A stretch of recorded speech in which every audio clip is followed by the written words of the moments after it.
Hi, my name is Marcus and welcome to Servant King. This program is called Confusion of Things. I'm going to speak about three different things, three confusing concepts. These concepts are very important to understand in order to understand the Unraveled programs. They are essential components of the swindle. Now what I've been showing you so far is just a counterfeit, our forged system. Do not think that that our legal system is a lawful system, because it's not. It's a pseudo law. It's a de facto law. It's what's happening in fact, but there is no lawful authority for it. This is what de facto means. The three concepts we're going to talk about are attorney, license, and name. And we're going to start with an attorney. Everybody knows what an attorney is or has met an attorney, but what really is an attorney? Well, the word formerly signified any person who did business for another. But today you think of it as someone who acts for you in court, defends you in court, in a court of justice, or transacting other business in which legal rights are involved. So an attorney is someone who acts for you, someone who's appointed or assigned in your place. If I say to you, will you get that book off the table for me, bring it over to me, you are my attorney. In essence, you're doing somebody else's business. You're acting for them. So the man who, or the person who got me the book is my attorney. Now, if you do not own anything, everything you do must be done as an attorney for another, with property belonging to another. You must be conducting their business as an attorney, for which you have to account. This is why we have accountants today. Now here's a huge revelation. If you own no property, or sorry, if you owned your property, you have no need for a power of attorney, would you? And if you owned your own property, you would mind your own business and not be conducting somebody else's business. If you have a written will, and most people do, their last will and testament, what you're going to do with your property after you die, you will see that in the case of your death, you will appoint your wife or husband as your attorney. Did you know your wife or husband is an attorney, or that you can make them your attorney? Because after you die, your wife or husband will be running your business, which before you died, you were running, which belonged to somebody else. So when you do anything, the best you can do, or sorry, when you do not own anything, the best you can do is become an undertaker to manage someone else's property, to conduct their business and become a trustee for their property and maybe a surety for their debt. So let's break down what an attorney really is. Attorn comes from the word attorn. It means to turn or transfer homage and service from one lord to another. This is the act of feudatories, vassals, or tenants upon the alienation of the estate. Acknowledge a new landowner as one's landlord. So, when you attorn, when you become an attorney, you turn. You turn away from one lord and turn to another lord, facing another lord. I used to be your man, Lord. Now I'm this Lord's man. Transfer homage. Did become his man. And I'm no longer serving this Lord. I'm now serving this Lord. And I acknowledge this new landowner as my superior, my landlord. Okay? During that process, you also alienated your estate. So whatever property you had becomes this Lord's property. You've alienated yourself, separated yourself from it, or transferred it. Attornment, the act of a feudatory, vassal or tenant, by which he consents upon the alienation of an estate to receive a new lord or superior and transfers to him his homage and service. Alienation, the voluntary and absolute transfer. So there's a voluntary and absolute transfer going on of title and possession of real property from one to another when you do an attornment, when you become an attorney. Homage, did become his man, of life and limb, everything about you. Remember, become does not only change your being, but your place of being. This is where your address, residence, abode, your postal service is very relevant to your being. It is your address that signifies what you are of, where you came from, what you belong to. Okay? Today we think of an attorney as one who is appointed or admitted in the place of another, a professional person authorized to practice law, conduct lawsuits, or give legal advice. Well, we do all those things. Everybody does. We are all attorneys. We all have a power of attorney. If you have the power of a plumber or a power of a carpenter, you are a carpenter. So if you have a power of an attorney, you are an attorney. And you can give this power to another to act for you. Just transfer your attorney. Okay? So when you go into court, who are you representing? Who are you acting for? In whose place? Who are you appearing for with your power of attorney? You cannot appear to be you. When you go to court, you don't go there as you, do you? No, no. The summons or whatever you got said you are to appear in person. You have to appear to be something. And you do that using your power of attorney. So you appear as the Queen's son, or as the Father's son, or the Son of Canada, or whatever. A power of attorney at law is a power of choice. Sorry. Yeah. So a power of attorney is a power of choice. There's a choice going on here. And that choice is to turn or not to turn. That is the question. A betrayal, a traitor, to assume the trait of another character. The choice is treason. Will you turn away from one superior to another? Will I or will I not use my power, my life, to commit treason? A licensed attorney is one who has committed treason, an act of deliberate betrayal, perfidiousness, a betrayal of a trust. A licensed attorney, or this act of betrayal and trust, this treason, has been committed or expressed when they are called to the bar. That's when they do the actual attorney. Your treason is only implied until you express it by assuming it, by attorning to the jurisdiction of a court. So when you committed an attornment, and we all have unknowingly, if you're a member of any country, you've committed an attornment, you became a feudatory. You started a feud. You did something that started a feud. With who? With your old landlord. You were born to a landlord.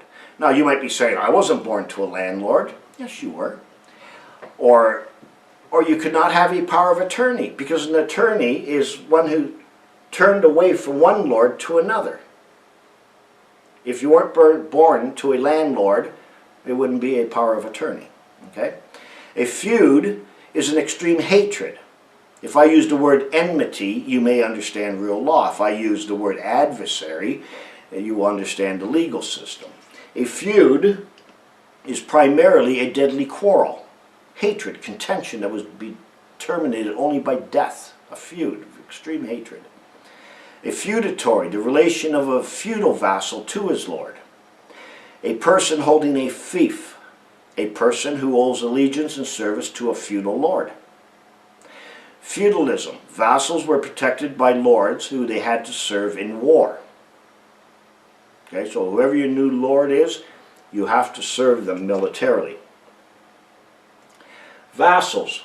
Vassals are a person holding a fief, a person who owes allegiance and service to a feudal lord. So the Queen of Canada would be a feudal lord. All monarchies are feudal lords, because they're all new lords that you've turned to. Vassalage. The state of a serf. So, if you've done an attornment, you're a serf. What's a serf? Serf is a person who is bound to the land and owned by the feudal lord. Persons do not come from the land. Only a man does. The man is not owned by the feudal lord. Only the person. You believe you're owned, but not in reality. A fief is a fee, a feud, an estate held of a superior on condition of military service. So anything you've ever paid a fee for is a feud. If you look at the last page of your passport, you will notice that you are required to do military service. And if you have dual citizenship, you have to fight in both countries. It's on the very last page of your passport, right in the print there, okay? A fee is an interest in land capable of being inherited. So the land you think you own is only held in fee, contingent on military service. So if you think you own your land that you pay taxes on and everything, you don't own it. You hold it in fee. You hold it as a because of an ongoing feud with your original landlord, and this new lord comes in. Okay, that is now your new superior. So this is why this new lord is called a feudal lord. There's a feud going on here. So you do not hold your land because of the taxes you pay. No, no, no. It's because of your military service. So that's fee simple. When you hold your land in fee simple, you hold it based on your fee. And it's only the interest in this estate that you're transferring to your descendants or whatever that you think you've inherited. A liegeman. A liegeman is a person holding a fief. A person who owes allegiance and service to a feudal lord. Liege means to bind. So there's a bond to your new feudal lord. Liegeman, a vassal, a subject. So that would be a man who's in bondage. There's a bond here. Okay? This man is bonded.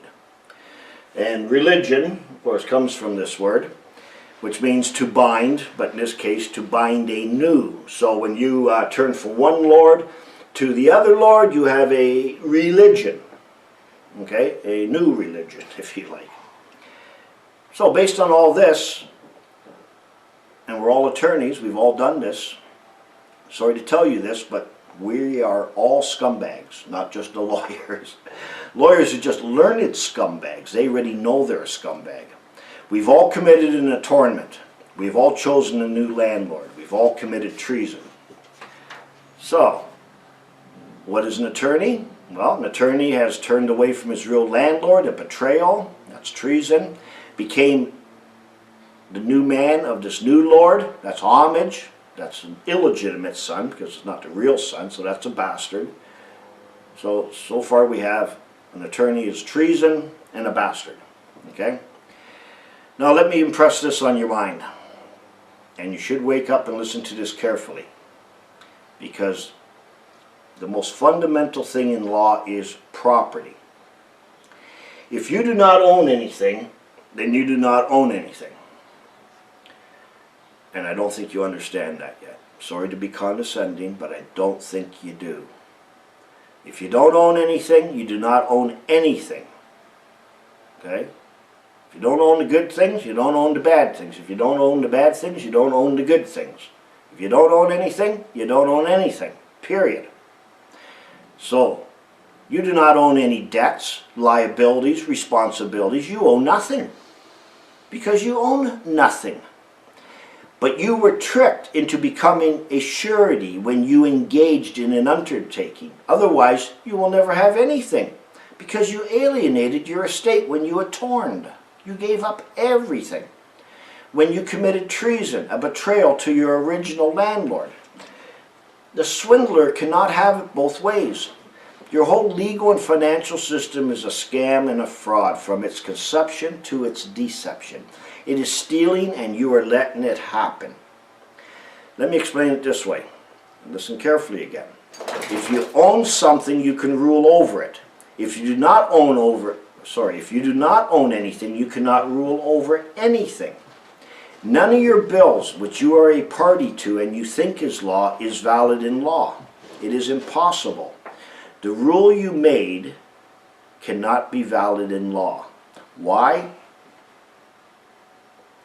Because you cannot own something and not own something at the same time. It's impossible. Remember I said in the Confusion of Voice program on words, I said you cannot be and not be at the same time, which means necessity. You may have thought that was a grammar error because it's a confusing sentence. So let me write it this way. You cannot You cannot what? Own something and not own something at the same time. Either you own it or you don't. Can't have it both ways.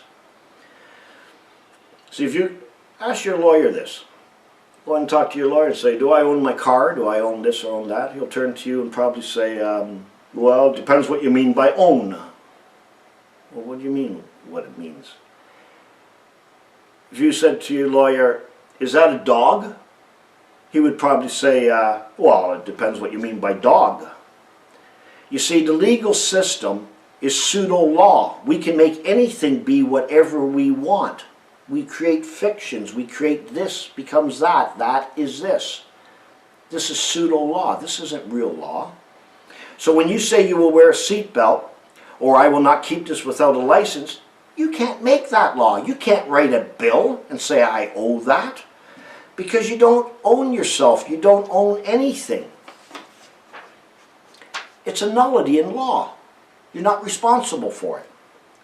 You see now how important it is to own property? Now, if you own property, you are completely and totally, absolutely responsible for it.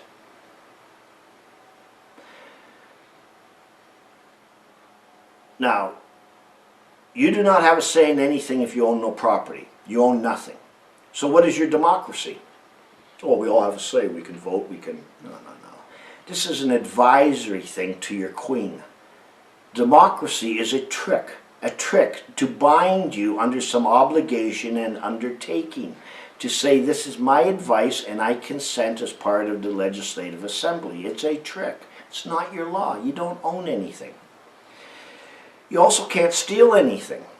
It's impossible. Nobody owns anything. How can you steal something from somebody? Go, oh, you stole my lawnmower. No, you don't own that lawnmower. The best a guy can do that you stole the lawnmower from, who had it in his possession, is he phones the owner, and the owner sends the cops, because the cops work for the owner. The cop doesn't work for you. So you see, when love, faith, and trust does not work, when winning your hearts and minds does not work, we have to just use a blatant lie. We can't trick you. You're too smart for that. So we just have to come out and lie to you and hope you believe it. And the bigger the lie, the easier it is to believe. When I show you why we're doing this and where this comes from as a matter of law and what the alternative is, you're not going to feel too well. Some of you will be so angry when you realize the life you've been living and how you've been deceived and cheated and stolen from. So, once again, what is an attorney? Well, the best definition for an attorney is a treasonous bastard. That's it. I'm not making this up. I've just shown you what all the words mean, exactly what an attorney is. An attorney is a treasonous bastard. So next time you see your lawyer, just say, good morning, you treasonous bastard, and he'll just laugh. He already knows he is, or she. So that's an attorney. What's a license? You ever wonder what a license is? We all have licenses.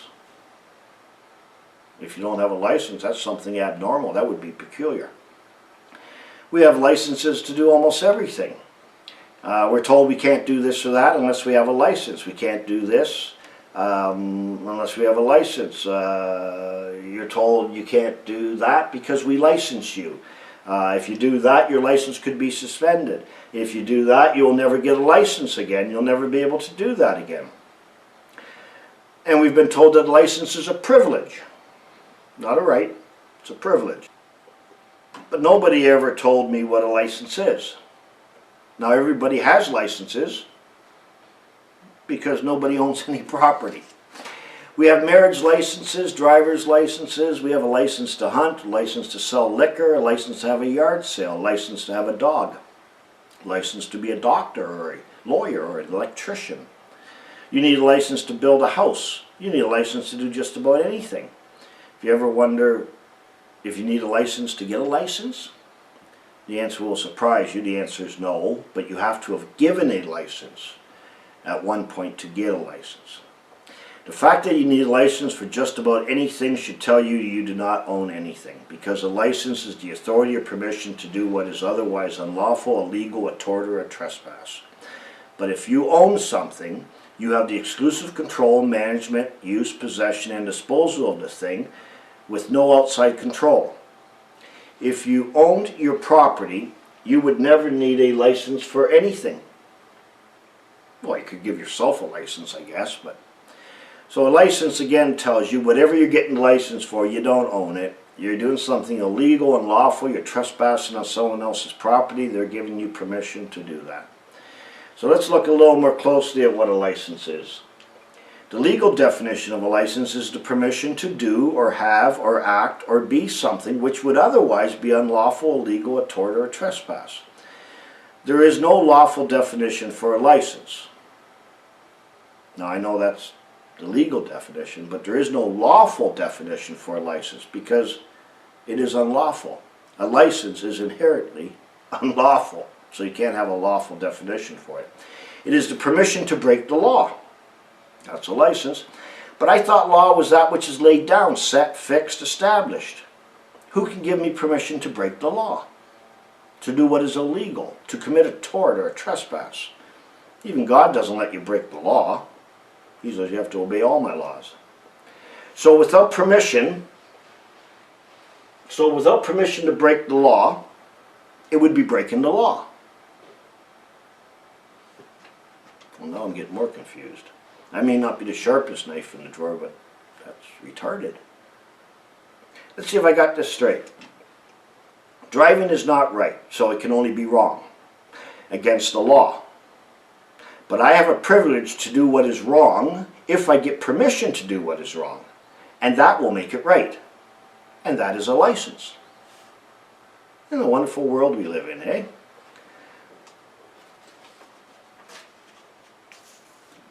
Okay. Let's see if I got this. Try to explain it to me again. I do not want to be stupid, do I? No. I'm going to have to try to understand harder. I want to be normal like all the other boys and girls. Yes, I want to be normal. So let's see if I got this right. You cannot do this because it's against the law. Okay, I got that. But if we say you can break the law, then it's not breaking the law. Okay, I almost got it. Maybe if I was on some medication, that would help me. Do you have any medication called Brain Dumber?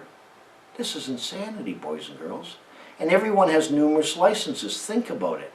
So let's explore this concept of a license a little further without being on medication.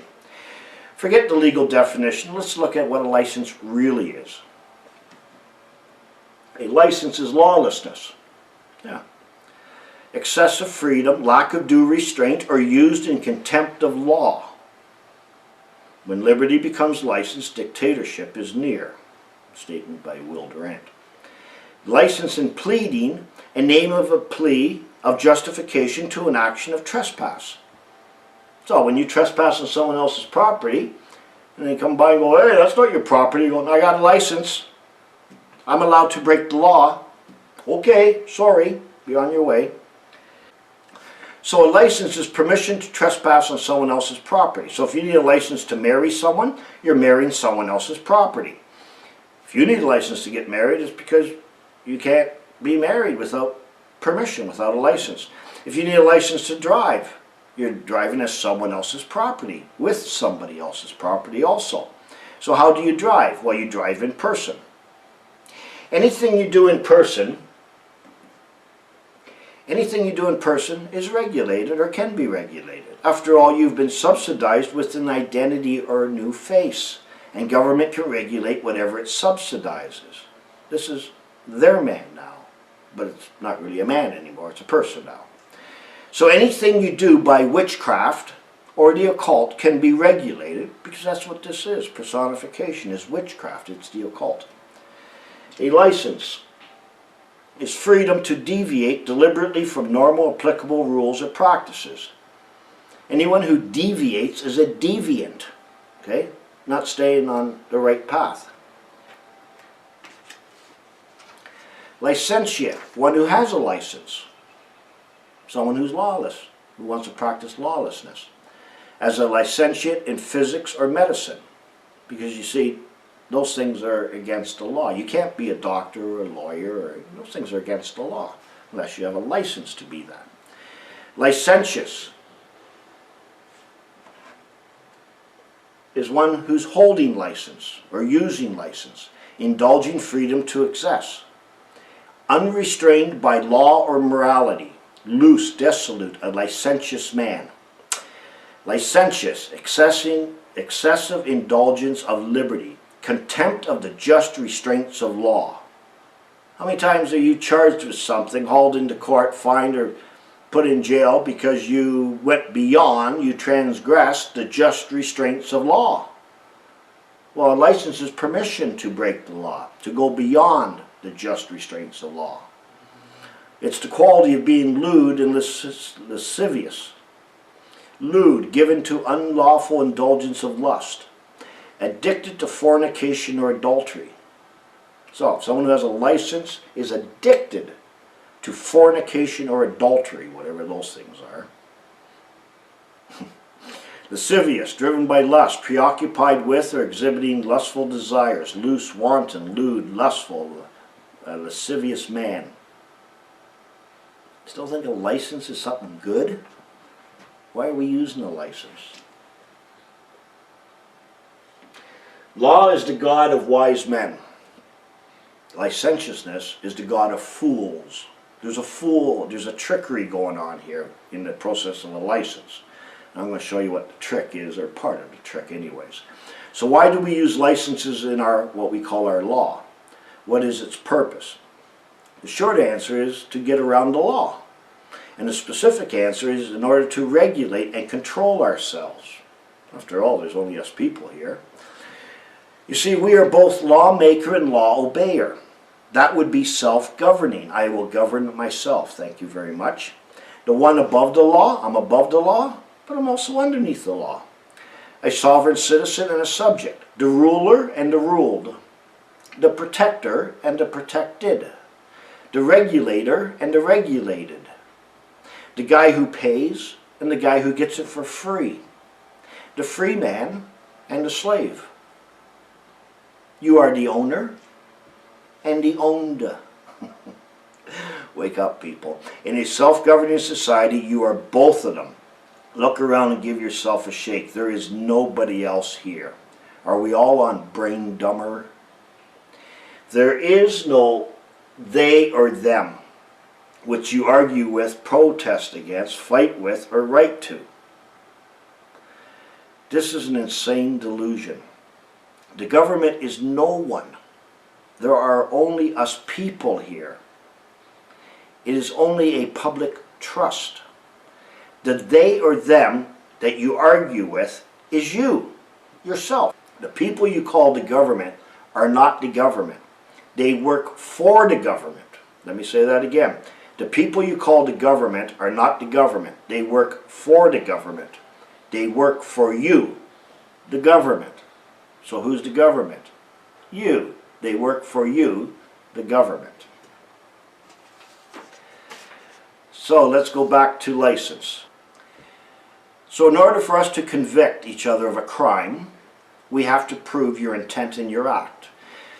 To break the law, to commit a crime, you have to do something that's wrong and you have to know it is wrong. So you have to do the act and your intention was to do something wrong or there can be no guilt. So a typical statute will read, no person shall drive a motor vehicle except under the authority of a license and subject to the regulations. The law is, no person shall drive a motor vehicle. That's the law. Okay? Now, if you want to break the law, you need permission. You need permission to break the law. If you exercise your privilege to apply for a license, we now have the proof of your intent to break the law. You see, it is the license which is the prima facie evidence, I want to break the law. Now we only need to regulate how you act. Okay? The intent and the act. We already have the intent. These regulations are found in the Highway Traffic Act. This is how you have to act. So if you act wrong, we have a crime because of the license. Act right, and there is no crime. The license is the intent, and it is already established. Any license is the proof that you are intending to break the law. Now let us see if you do. Pretty sick, don't you think? Are you sure you want to engage in licentious behavior? Now some of you will think, I will not get a license to drive or a license to be married or whatever, and I won't be breaking the law then. No, no, no. The law is you can't do any of these things. The law is no one can drive, period. That is the law. You see, what you don't realize is this. You are completely owned. You have no power, you have nothing. You own nothing. Getting married in Canada is against the law. You need a license. To work in Canada is against the law. You need a license. To do anything, you need a license. Just because some things aren't regulated doesn't mean you own those things. This is what really woke me up when this whole thing started. So, a license is someone who engages in licentious behavior. Are you sure you want a license for anything? The third concept is name. Now, name. You're probably thinking, oh, well, what's he going to tell us about name now? Can't go wrong with the name. It's just your name. Can't be anything bad there. Can't be some sort of counterfeit, forged thing going on there, can there? Well, you'd be surprised. The third thing we're going to look at is name. You're probably thinking, oh, what's he going to tell us about name now? Can't go wrong with a name, can you? Well, you'd be surprised. What is a name? A name is that which a thing is called. The sound or combination of sounds used to express an appellation attached to a thing by customary use, by which it may be vocally distinguished from other things.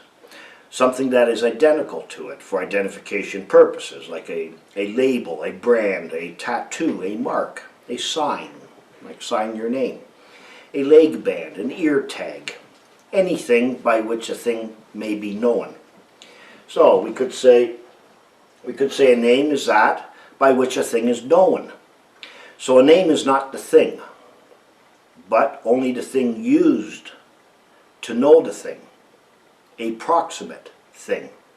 In order to identify the thing, it must be attached to it like a label, or the thing must bear it or carry it, or the thing must claim to be it.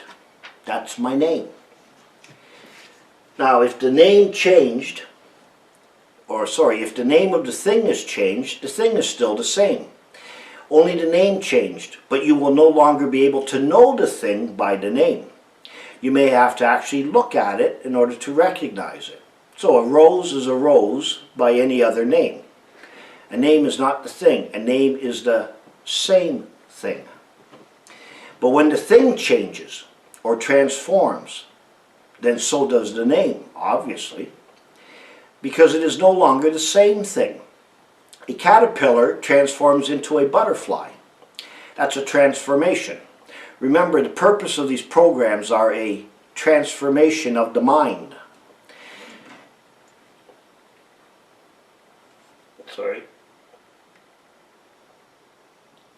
Is a transformation of the mind. When you no longer believe what you have become, when you no longer believe you are this, then you are just that, a different thing. It is impossible to become anything, and that is a fact. You can think it or appear as it, but not become it. It is impossible, and that is a fact. When the caterpillar became a butterfly, it can no longer be a caterpillar because it transformed. It became something else. In your case, what you believe you are or what you became is just in your head. It's in your mind. So do you need a name? Well, the United Nations says everybody has a right to a name and a nationality. That would be a name and a family name. A nation is a family. But you were already born into a family. You already have a family name. Why would you need a new one? So a nationality creates a new identity. Not the one you were born with, which is your birthright. No, this new identity, your nationality, is an identity to conceal your real identity, your birthright. It is a mask, a person. What does it mean to make a name for yourself? also called making one's mark. If you have no name, can you just make a mark, an X? That's my mark. That's my name. If you're illiterate, just make a sign, a mark, something to indicate your approval, your consent, whatever. In 1991, a Swedish couple refused to give their newborn a legal name in protest of existing naming laws. So I guess they have laws concerning naming. Maybe we do too here in Canada. In 1996, when fined after leaving their child legally nameless for 5 years, they submitted the child's name as I knew a lady who had identical twins. She was born, she had 2 little baby boys. One was bigger than the other. They hadn't decided on any names yet, so when they registered their children, or sorry, just the event of their birth, they wrote in the forms big one and little one. And to this day, if you look in their ancestry thing, their registration, the country they were born into, it says big one and little one. That was their first legal name. So who has the right to name a thing? Well, whoever owns it has a right to name it. So who names you? Your parents. Your parents own you. Do they give you a family or nationality name? No. Your family is automatic. You're born into a family name by blood, not by affinity. Affinity is something different. But if they own you, how can family services take your child away from you? Did you do something to lose dominion over your child? Did you do something to lose dominion over yourself? Did you do something to change your family name? Remember what an atonement is? New father, new Lord. Do you remember my story about your inheritance you can claim if you return home? Starting to understand that maybe a little bit? Watch the news on TV and wake up. Parents are routinely charged with kidnapping their own children. Who charges them? The real parent? No. The adopted parent. A choice you made. Something you adopted. Her Majesty the Queen will charge them here in Canada. They're her children, not yours anymore, according to law. You people are confused. Why would you raise someone else's child? Of course it's your real child. It's all up in here. But you are mentally incompetent to understand this. You are incompetent to provide for your own child because you don't own anything. Let me give up my child so I can get a child care tax benefit. The owner of the child will start to give the child the necessities of life. Why? Because you own no property. Don't register your child, and the state, the Queen, will not take care of your child or send you a child care benefit to feed, clothe, or house this child. I can't even begin to tell you how evil this all is. The needless pain and suffering of families, mothers and fathers, and of course the children, all because they do not own anything, all because of your atonement.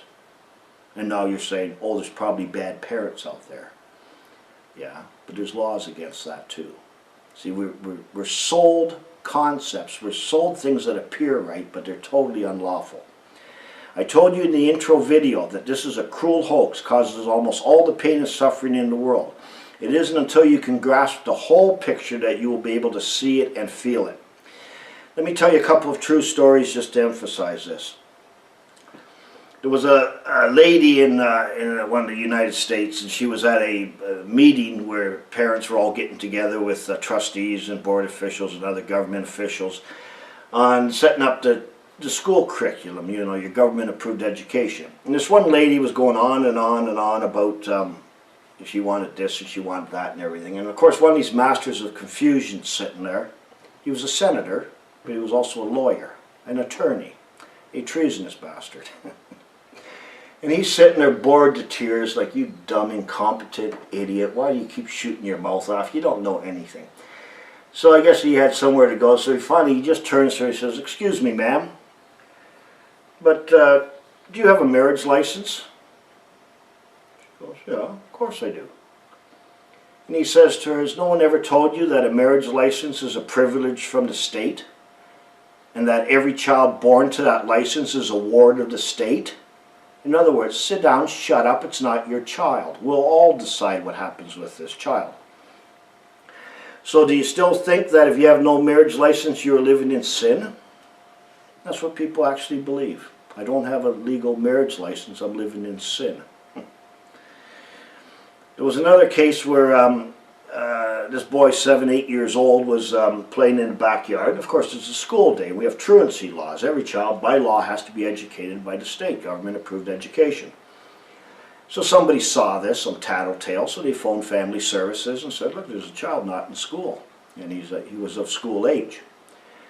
So the father of this family, he gets a letter in the mail saying, your child is not in school. We've become aware of that, and under law, this child has to be in school every day. Now, it's your right to choose what kind of education, private, public, whatever, for your child. But the child must be educated, and if you don't respond within so many days, we'll be taking legal action against you. And of course, all the way to, we'll take your child if we have to. Well, this father, he knew some of these things. He knew some things about the world.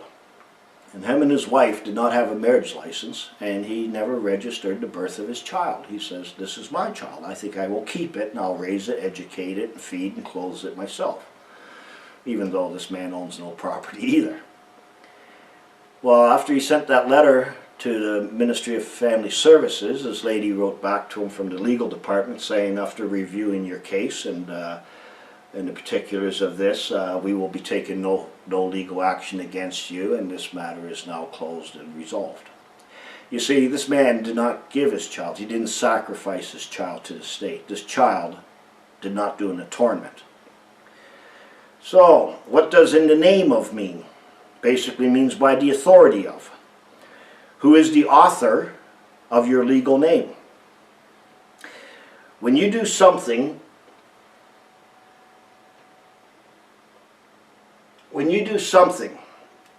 in or on someone's behalf, means to do it in their name. In Canada, everyone does everything. All your acts, what you call law. Everyone does everything in the Queen's name. Now, Queen's is N'(S). That's possessive. That's the genitive case. They act, speak, and think in her name. She is the author of your legal name. Your name is the Queen's name. You became her man when you atoned, and she names you. Okay? It's her name, not your name. You own nothing, not even your name. You act in the name of the Father, or of your Father, Father of the country. So your name is of Canada, of Her Majesty the Queen. You are of Canada, you belong to Canada, you are the property of Canada when you atoned. Of means from or out of, proceeding from, as the cause, source, means, or author. It means to come from or belong to. Hence, of, simple little word, of, is the sign of the genitive case. The case expressing ownership, the case that denotes production, as the Son of Man, the Son of Canada. But of course these aren't living things, this is fictional, this is dead. Okay? It does not exist in nature or reality. Anything that produces an unnatural effect is witchcraft. That's what it is. That's the definition of witchcraft. So you can be in Canada and not of Canada. Okay? Can you change your name? You know, people want to change their name. Well, I'm sure if you owned a name, you could change it. Of course you could. But you don't own your legal name, so you can't change it. In Canada, if you want to change your legal name, you have to apply for approval. Well, who do you ask for permission or approval to change your name? Well, nobody, because it's not your name. It's a name you're using. Okay? So you apply to the owner. Well, I must be using the wrong name. It can't be mine. If it was your name, you just change it. Phone all your friends, send them an email. Hey, I changed my name. From now on, I will be known as such and such. So now there are two distinct beings, but your government does not recognize a man, only a person. So your name must be a personal name. And when one assumes the body of the dead fiction to personify it, to give the body, your body to it, it becomes one and the same. You see, when you become something, you are no longer what you were. It is just impossible. Every time you use your government-issued identification as a claim to be or purport to be, which means intend to deceive, and every time you go to court and state your name for the record, you are letting yourself be used as a medium for the dead. Every time you use your government identification, you're using an identity, a mask, a face you made for yourself. When you get on an airplane, when you rent a hotel, open a bank account, anything at all, you're using a false identity to conceal your real identity. All these things are against the law, by the way. So, how do you like the occult? How do you like conjurations, sorcery, black arts, witchcraft, necromancy?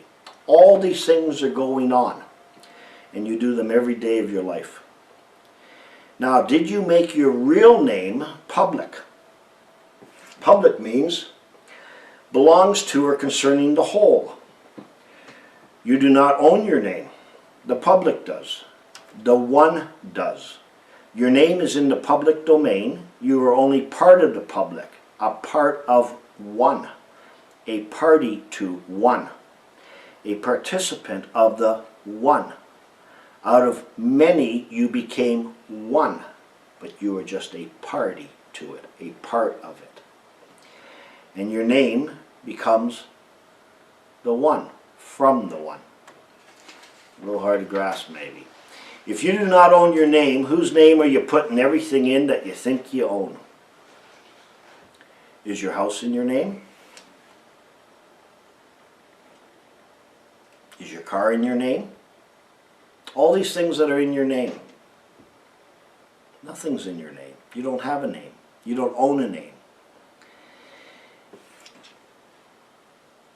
If you do not own anything, everything you possess is obtained by usury. You only have an interest in it. You only hold title. You do not own title to anything. You even made your name public. Usury is not only charging interest, but taking interest.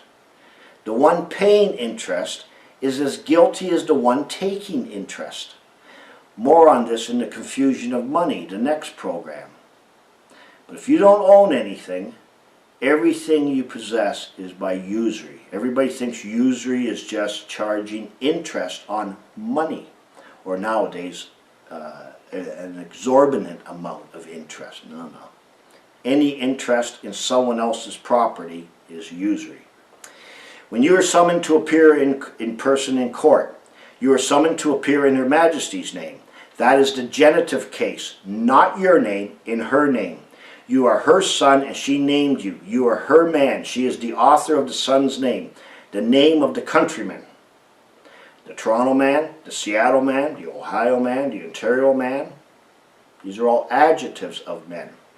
And you are commanded to appear in person, your adopted name. An adopted name or parent is a legal fiction. It's not real. Can you appear in your own name? No. Appearing to be anything is witchcraft. You can't appear to be you. You are you. You lost ownership to your name when you made it public. When you attorned. You voluntarily transferred title and possession when you became an attorney at law. Your original landlord does not know or recognize you anymore. Do you remember the inheritance story? When you return to your real father? He does not remember you. You have practiced iniquity, pretending to be who you are not. You have a mask on. You have become a fiction of law. Now, the Registrar General's office deals with 4 things. They keep the records of birth, marriages, death, and name changes. That one is called the Change of Name Act. They also claim to record only events, not people. But being on Brain Dumber, I will never figure out that the details of the event that are registered is the same as registering people. If I register the birth of a cow, I'm registering the cow, aren't I?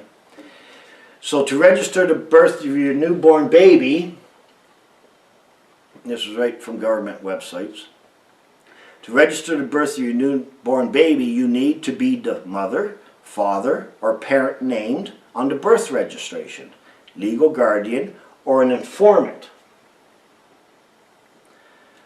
acting on the mother's behalf. So, when you register your child, you're an informant, a traitor. A short form birth certificate includes basic information and can be used as identification. It can be used as identification. So if your government says you can use this as identification, it's because they own it. You can use it. They're giving you permission to use it. If you owned it, you don't need permission to use your own identification, your own identity. And it went on to saying, you know, you have to register your baby and you have to do that and everything else. Well, a baby is a newborn Babylonian. I just thought you'd like to know what your baby is and where that word comes from. Our legal system does not only have its origins from the Roman Empire, but it goes back to the Hammurabi Code. Hammurabi was one of the kings of Babylon. We still use many things in our legal systems based on the Hammurabi Code. So let's look at a birth certificate. An Ontario, Canada birth certificate is a certified birth of a countryman. A Canadian man, a US man, California man, Los Angeles man, whatever. A countryman is a pagan. That comes straight from the original Daniel Webster's dictionary. You won't read that today because you're not supposed to know that today. So if you're a member of any country, you are a pagan, if that bothers you. Most people couldn't care less. You are involved in pagan rituals. Well, that should bother you because that's the occult. Sorry. Now, do I need to say the next sentence? Or can you figure it out? So love of country is love of paganism. Who would ever think a country is something that's unlawful? Well, we'll find out as we go. So let's look at the forms at registration when you register the birth of your child. There are two required. The first one's called a notice of live or stillbirth. So there's a witness that's going to fill out this notice, this form. And this is the one pretending to care for you, but are only really there as a spy and a witness. This is your doctor, midwife, nurse, whatever. They are also an informant. Then Form 2, I don't have one here, which is what parents fill out, what they call statement of birth or statement of registration. This comes from the real mother or father. Remember, the statement of birth cannot be used as identification. It says right now on government website, the statement of birth cannot be used as identification. So the statement of birth that your parents filled out, that's not identification. That's not who you are. No, that doesn't identify you. Now how stupid's that? We must have a confusion of being. Something's going on here.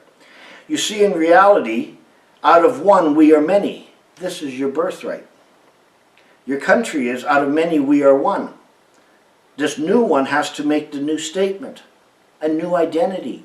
You've transformed yourself. You've become something else. When the statement is verified, it is given an enrollment number, an identity number, a number of the name. On Form 2, the one that you fill out, you put in the child's name. You actually name the child. You're naming this invention, if you like. This is a letters patent, and your country holds this. Your country holds the patent because you've transferred title and possession. A corporate or account number doing business as Justin Dimwit, just like a numbered company doing business as Walmart. The top right-hand corner of your registration, once it's been accepted, verified by the mouth of two witnesses, this is what happens, two statements, two informants, the matter is established. Then an enrollment, an identity number is put in the top right-hand corner. From then on, this will be your unique number doing business as Justin Dimwit. This will be your number doing business as Walmart. This will be your number doing business as, this is an account number. Just keep track of you. So you are now an article of commerce and you are an asset of the country. Now, after you register your child, now they send you a receipt, acknowledgement of registration. This is what one looks like. They're different today, but this is what they used to look like. So this is acknowledgement of registration of birth or stillbirth. Okay, so now you can request, apply for, and beg to be a member because they have the registration. The tournament's been done already. But remember, it's a trick. You apply to become a member of this country, to establish a new identity, to conceal your real or true identity, and of course you fill out a big application. Well, why would you do that? Because you see, when that statement was verified by both informants, the Division Registrar General puts a code number on there. And it matches this code number right here. You don't have to fill out an application to get a birth certificate. You've got a receipt. Just take this and there's my code number. And they'll go right to the statement. There's the matching code number. Here's your birth certificate.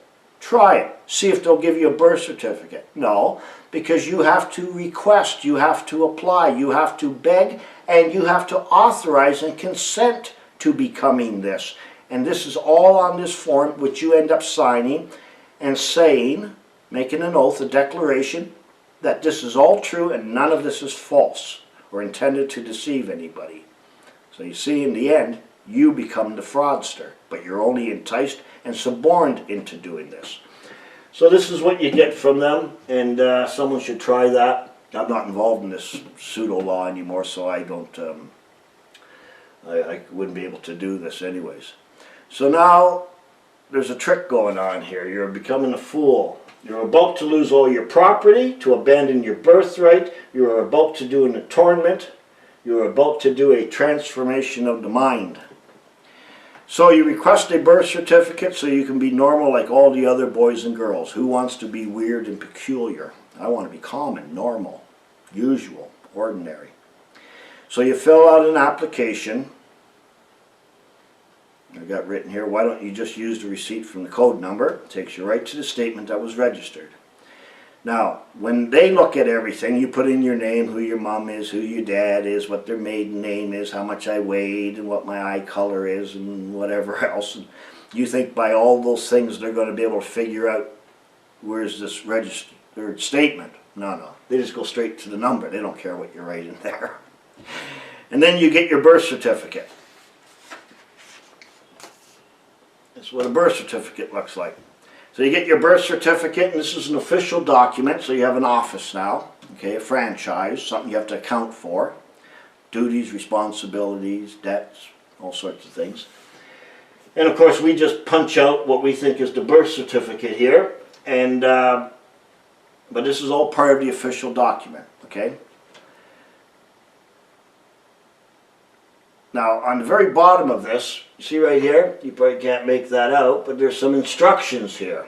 And this is what the instructions say. It says, please refer to the certificate number if corresponding with respect to the certificate.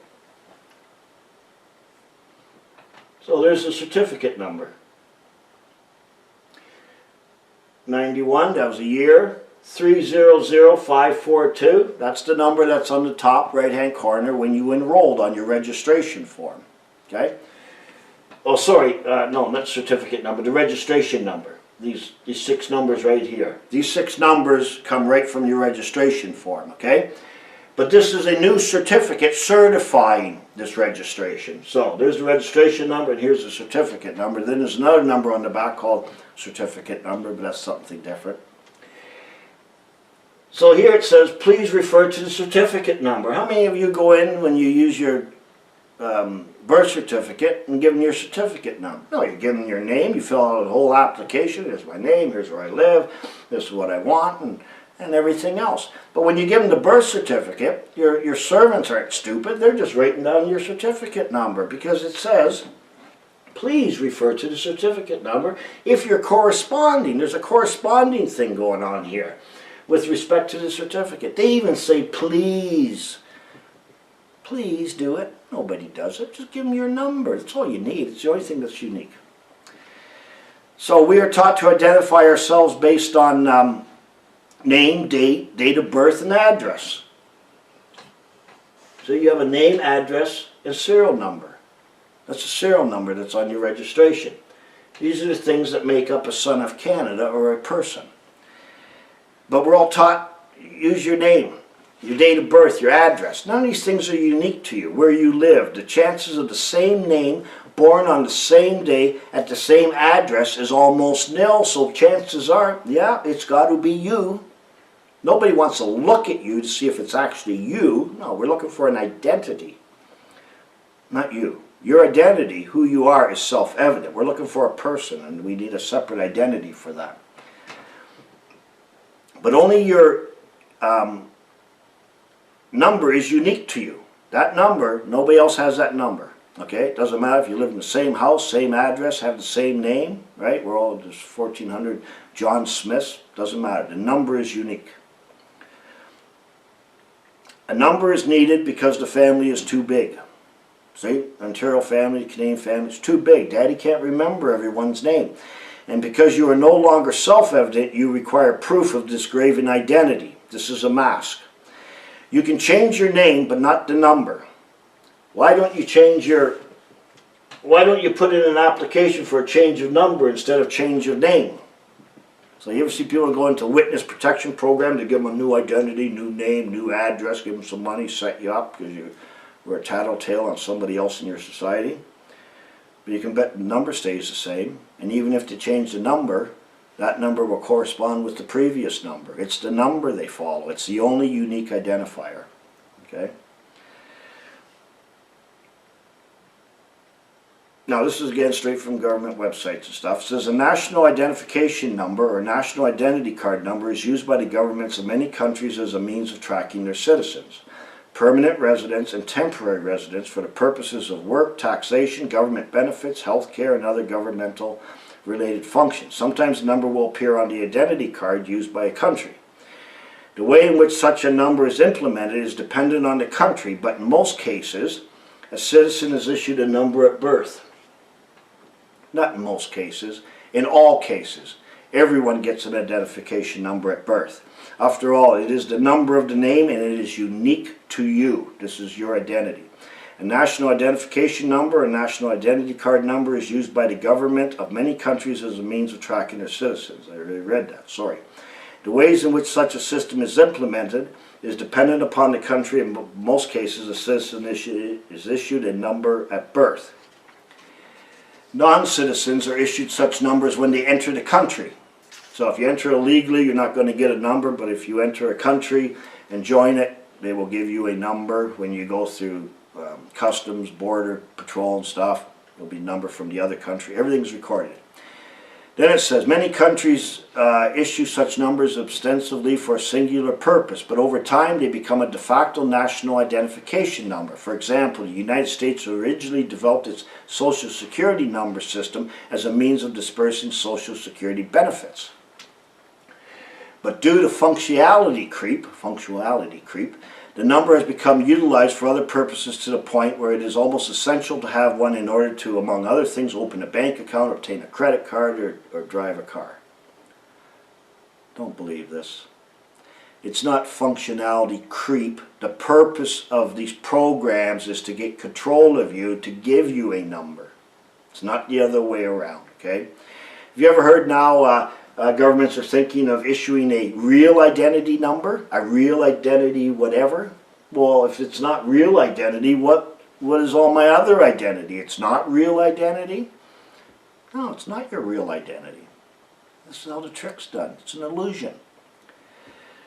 So one day I opened a Bible and the first few pages had forms where you can record the same kind of events. Surprised me.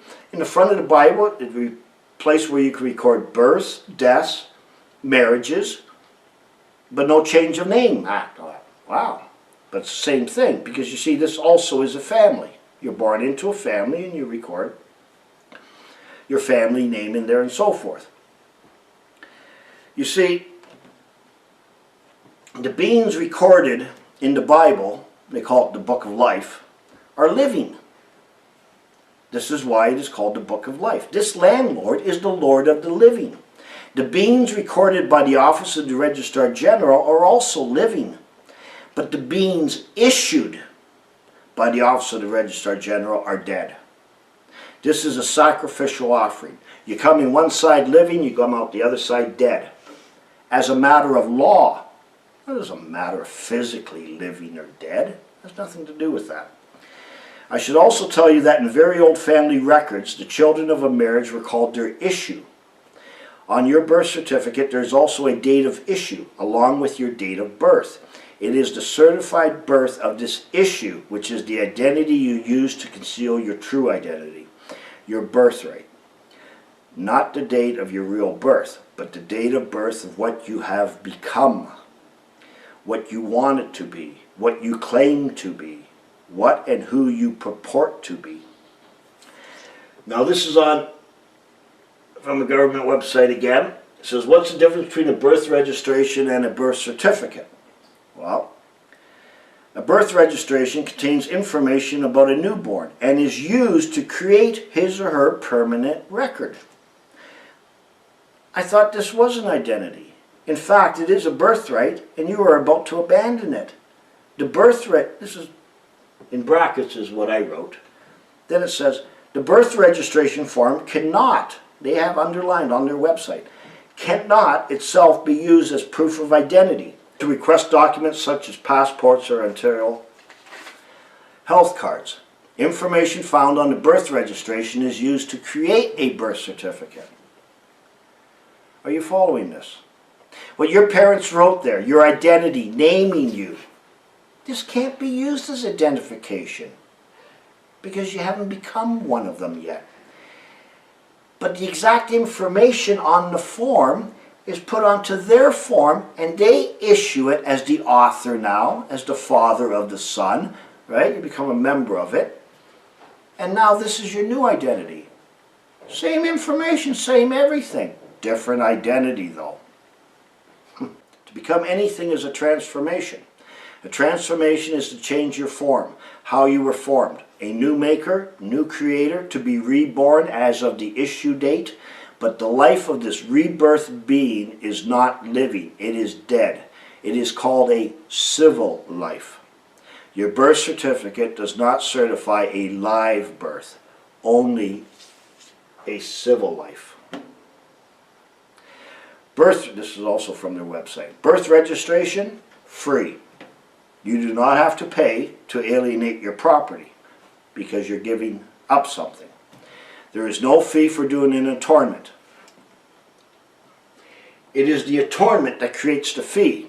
Once the attornment is done, now you got to start paying fee for everything. The feud with your original landlord. In a birth registration, it says, birth registration in Ontario is a two-step process. Two forms must be submitted and matched in order for a birth registration to occur. The first form, the Notice of Live Birth form, is completed by medical staff and submitted to the Office of the Registrar General.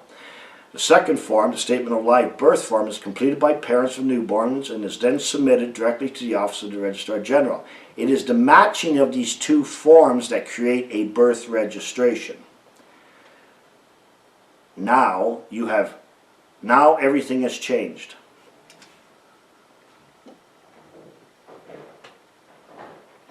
Proof of it can be obtained. Now everything has changed. A total transformation has occurred. Now you own nothing and have to start begging.